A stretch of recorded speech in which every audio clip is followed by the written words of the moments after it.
맛있는 녀석들 71회에서 소개한 숯불 닭갈비 전문점 개탄집을 아시는지 모르겠어요. 이곳에 김성호 사장님이 숯불 닭갈비를 팔기 이전에 행한 건 벤치마킹이었어요. 벤치마킹. 하루에도 5군데의 숯불 닭갈비집을 다니고 도저히 배가 불러서 혀로만 맛을 느끼고 이 뱉어내기를 반복했다고 해요. 수십 군데를 돌아다녔으니까요. 그리고 맛과 서비스, 닭갈비집만의 노하우를 익혀서 대박의 신화를 이뤄냈죠. SBS 생활의 달인에 소개된 인천 남구의 팥빙수 전문점을 운영하는 김귀녀 사장님도 똑같았어요. 인천에서 장사를 시작했지만 부산, 대구, 전주, 전국 8도를 다니면서 유명하다는 팥빙수집을 죄다 다녔어요. 남편인 이재철 씨는 그런 아내를 자랑스럽고 또 대단하다고 표현하기도 했죠. 역시나 대박을 낸 매장으로 자리를 잡았고요. 이들의 특징은 벤치마킹 단 하나가 아니었어요. 그보다 더 중요한 건 아는 것만 보는 것을 회피하기 위해서 이 벤치마킹을 한 거라는 거예요. 자기 자신이 가진 오류를 모르고 있었기에 확증 편향에 빠지지 않는 길을 선택한 거였죠. 장사하는 사람 누구나 가지고 있는 3가지 오류 중에 첫 번째로 말씀드리고 싶은 게 바로 이 확증 편향이라는 거예요. 확증 편향. 국어 사전에서는 이 단어를 이렇게 표현해요. 자신의 가치관, 신념, 판단 따위와 부합하는 정보에만 주목하고 그 외의 정보는 무시하는 사고방식. 네, 우리 주위에서 아주 쉽게 볼 수 있는 오류 중 하나예요. 특히나 자영업, 장사를 시작하기에 앞서서 가장 많이 가지고 있는 오류 중에 하나이기도 하고요. 제가 영상에서 여러 번 말씀드렸던 아는 것만 보지 마세요 라는 말과 일맥상통하는 거예요. 사람은 누구나 아는 것만 믿고 아는 것만큼만 보고 그것을 추종하는 경향이 있어요. 일예로 이 프랜차이즈 매장을 운영하는 사장님들의 대부분이 첫 해당 프랜차이즈 브랜드를 선택할 때 5개 미만의 브랜드를 놓고 비교해요. 아니 5개도 채 안 될 거예요. 많아봐야 2곳, 3곳의 브랜드를 비교하죠. 본인이 아는 것, 본인이 신뢰하고 있는 것, 본인이 괜찮다고 생각하는 곳이 딱 2곳, 3곳이니까요. 아주 오래된 영상이지만 적어도 5곳 이상의 프랜차이즈 담당자를 만나보라고 한 적이 있죠. 이유는 프랜차이즈와 미팅을 하면서 배울 수 있다는 것과 서로 비교를 해볼 수 있다는 거예요. 미팅을 하면 할수록 아는 게 많아지고 끝내는 준 전문가가 되어버리죠. 적어도 미팅을 했던 프랜차이즈에 대해서는 말이에요. 지금 장사를 하고 계시는 분들 역시 확증 편향에 빠지지 않기 위해서는 늘 벤치마킹을 해야 돼요. 적어도 반경 1km 내에 있는 우리 가게 손님이 쉽게 찾아갈 수 있는 거리의 가게는 꼭 벤치마킹을 해야 한다는 거예요. 적어도 말이죠. 적어도. 개인적으로 전국 8도를 다니면서 좋은 것을 많이 배우는 걸 좀 추천드리는 입장이고요. 두 번째 오류는 앞선 확증 편향보다 더더욱 심각한 오류인데 바로 인지 부조화예요. 인지 부조화. 어느 더운 여름날 더위에 지치고 배가 고픈 여우가 있었어요. 근처 포도밭에 몰래 숨어 들어가서 먹음직하게 익은 포도송이를 보고 눈이 휘둥그레졌죠. 여우는 어떻게든 그걸 따먹으려고 발버둥을 좀 쳤지만 아무리 애를 써도 헛일이었어요. 결국은 포기하게 이르렀고요. 그리고 여우가 이렇게 말해요. 아무나 딸 테면 따라지. 저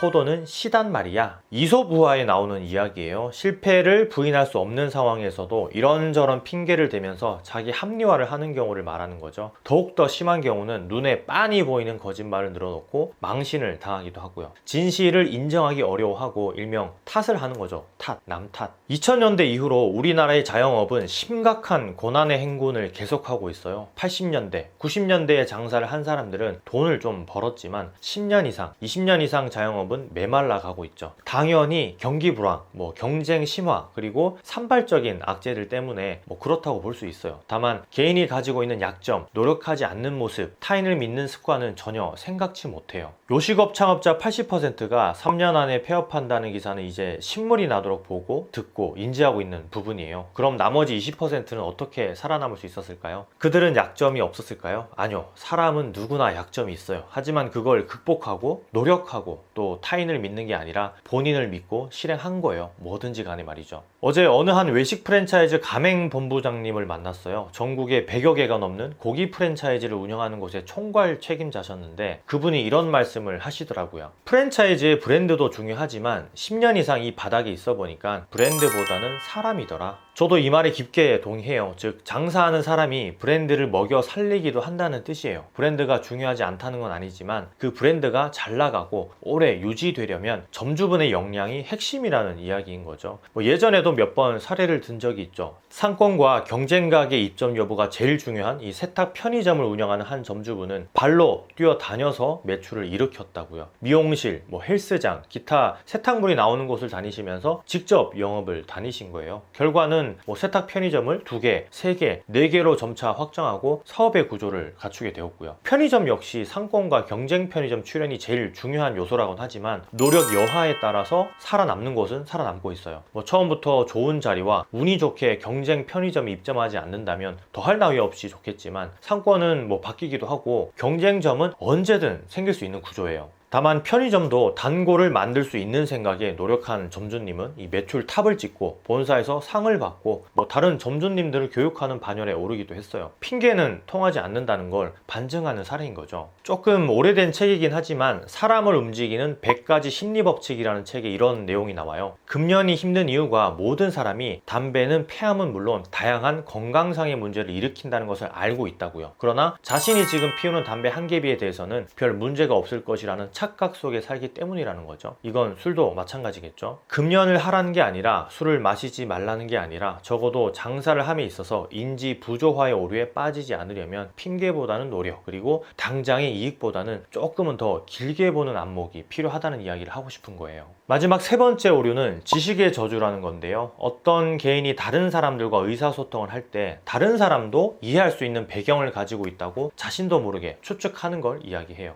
인식적 편견을 뜻하는 건데 조금 어렵죠. 다시 말해서 내가 알고 있기 때문에 다른 사람도 알고 있을 것이다 라는 것과 동일한 이야기예요. 제가 얼마 전에 한 돈가스 집에서 돈가스 고기가 덜 익은 것 같다고 한 아주머니가 사장님에게 조심스럽게 이야기하는 걸 봤어요. 그러자 사장님이 대뜸 그거 고기에 존재하는 마이오글로빈 때문에 그런 거예요 라고 하더라고요. 마이오글로빈, 사실 일반인은 처음 듣는 단어일 수 있어요. 물론 이 사장님은 프랜차이즈 본사에서 교육을 받았겠죠. 매뉴얼대로 행하였을 수도 있고요. 다만 이 아주머니는 마이오글로빈이 뭔지 앞뒤 설명이 없으니까 이해하지 못하는 눈치였어요. 조금 창피한 듯 그저 그러고 지나갔는데 이 아주머니가 다시 이 매장을 찾을까요? 글쎄요. 만약 이렇게 설명했다면 어땠을까요? 아, 손님, 신선한 고기에만 존재하는 마이오글로빈이라는 붉은색 물질이 있는데 175도에서 오래 튀겨 다 익어도 조금 분홍색을 띠기도 해요. 아니면 좀 더 익혀서 드려볼까요?